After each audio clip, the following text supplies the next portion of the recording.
Hey, I'm Dr. Jenn. I want to welcome you to In the Den with Dr. Jenn. On today's show, women who are into kink.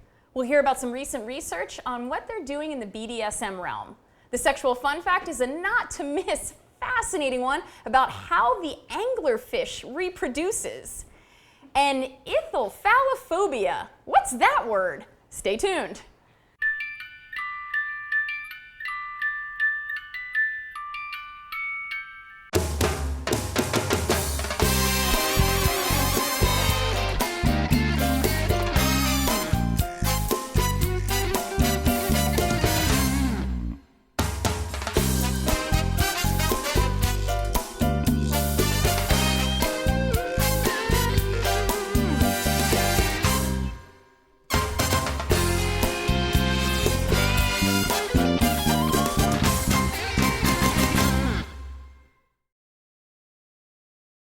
Okay, our den chat. We've had several discussions in the den about BDSM, from spanking to research to dispelling myths. Today we have Jennifer Rehor, who recently earned her master's in human sexuality studies, yay, from San Francisco State University. She's currently pursuing a second master's degree in psychology with a marriage and family therapy emphasis at Brandman University. Today she's going to share with us some of the findings from her thesis research study, which cataloged the sensual, erotic, and sexual behaviors of 1,580 women recruited from the kink community. That is a lot of women. That's a huge research study. So my first question, to make sure we're all on the same page, what do you mean by kink when you're studying kink? What does that mean? Okay, so I use the word kink as an umbrella term to describe unconventional sexual behaviors such as bondage, discipline, dominance, submission, sadism, and masochism, which is typically collectively referred to as BDSM, but also including erotic role play, fetishism, exhibitionism, voyeurism, and consensual non-monogamy. Okay, so you got lots of, when you said Yes. alternative forms. So Yes. How did you recruit for this study? How did you find these women? So this was a community-based study, and so I went to organizations and events and online forums that are specifically labeling themselves as either kink or any of those words that I used in that description. Okay. So I went out, I sent them all flyers if it was an actual event, or if it was online, I posted a flyer with a link to my survey. The survey was only conducted online. Okay. And I had every person who responded said that they were female, because I was specifically looking for women in the kink community.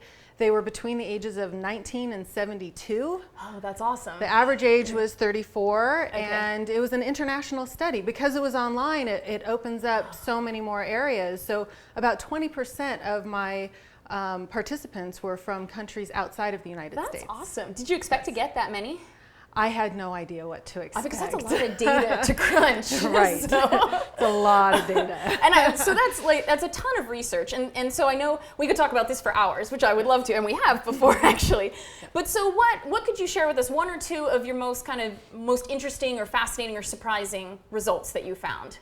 Sure. Well, the first is, I think many people, when they hear the terms BDSM, especially sadomasochism or kink, they immediately think of pain and torture and, these sensationalized images of, what they think these things are. Right. And in fact, when you look at the variety of behaviors that people do, the majority of the women in my study participated in very mild forms of sadomasochism, like spanking and biting and scratching, hair pulling, paddling, erotic candle wax play. Those were definitely much more common than the more extreme and dangerous activities. Interesting. And I know you've called that just sensation play. Is that a terminology that's generally not used? It's, on top of what I was just talking about with those mild forms of sadomasochism, There are even sensations that don't elicit pain at all that are even very, very much common, including cuddling, kissing, caressing, massaging, using feathers and fur.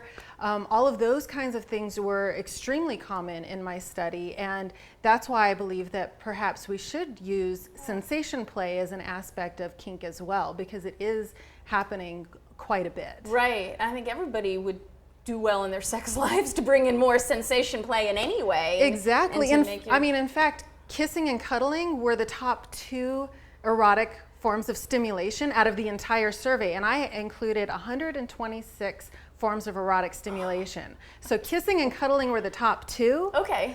Penile vaginal intercourse did not even make the top 20 list. Fascinating. So to give you some examples of other activities besides the sensation play that I mentioned, but oral sex, including cunnilingus before fellatio, masturbation was very high, manual sex, anal sex, and sex with using sex toys were more common than penile vaginal intercourse. Fascinating. So to me that is a fascinating, that basically one of your main findings is that there's just a much huger variety overall. Yes. Than what we believe more mainstream folks are doing in their sex lives. So, yes, and I think it makes us, maybe it's time to reconsider what we're calling kink, what we're calling sex, what we're calling erotic activities, because there are so many different ways of getting to that point. Fascinating. Okay, so one thing that I've found particularly interesting around this topic, that I know some folks get kind of their buttons pushed, particularly around women, if women are attracted to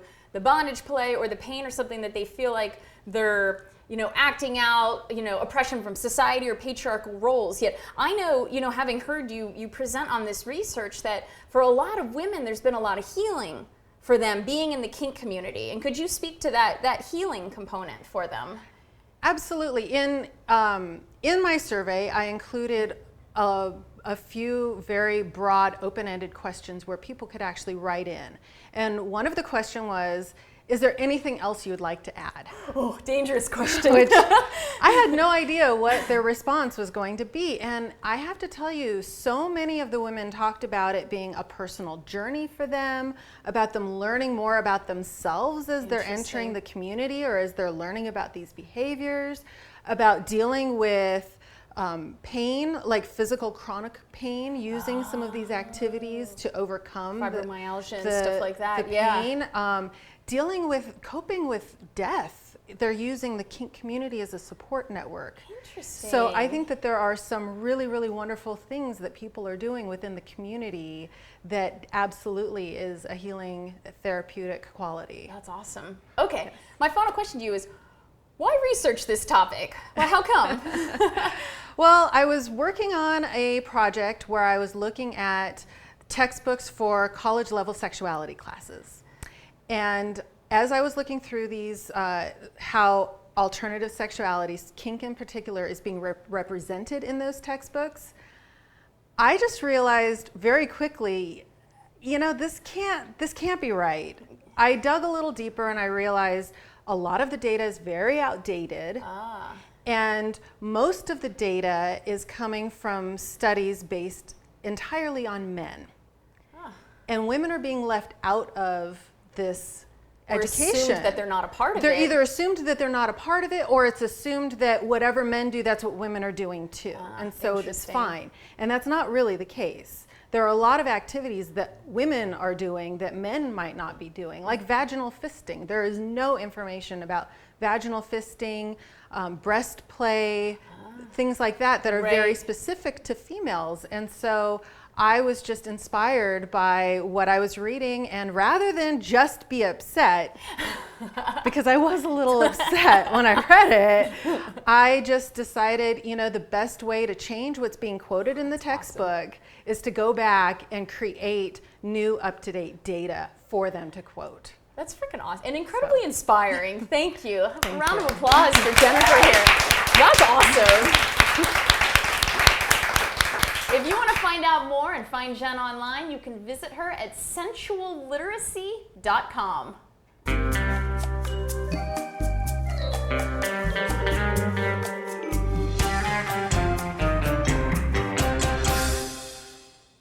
Sexual fun fact.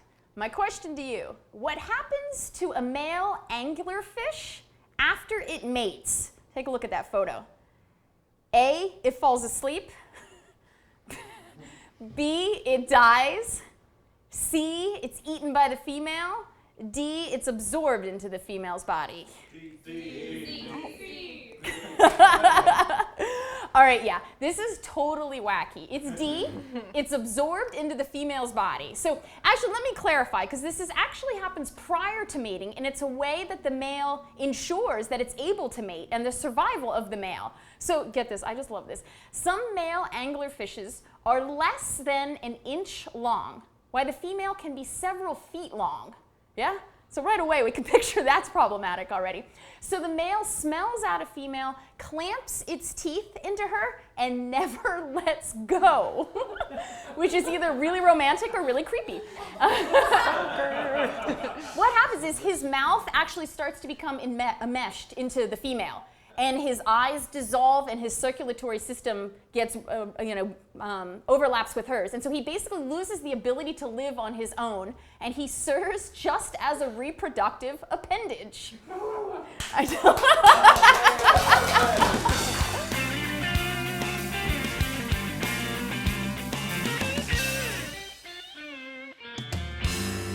What's that word? I love this section. Okay, Ithyphallophobia. What's that mean? Any idea? You guys, fear of fish sticks. I think he's playing off of our sexual fun fact. You get the phallo part, you get the phobia part. So according to urbandictionary.com, of course, Ithyphallophobia is a morbid fear of seeing, thinking about, or having an erect penis. Oh, it's not the response I expected. So I want to thank you to our live audience for being here to talk about sex. Yay, audience! And to Jennifer Rehor for sharing her fascinating research about women and kink. Yay! So you can find me online at drjensden.com and on Facebook and Twitter at drjensden. And let me know if you'd like to work with me for some one-on-one counseling. We can do that in person or via Skype. Now, don't miss the funny or outrageous outtake after the credits. And as always, be kind to yourself.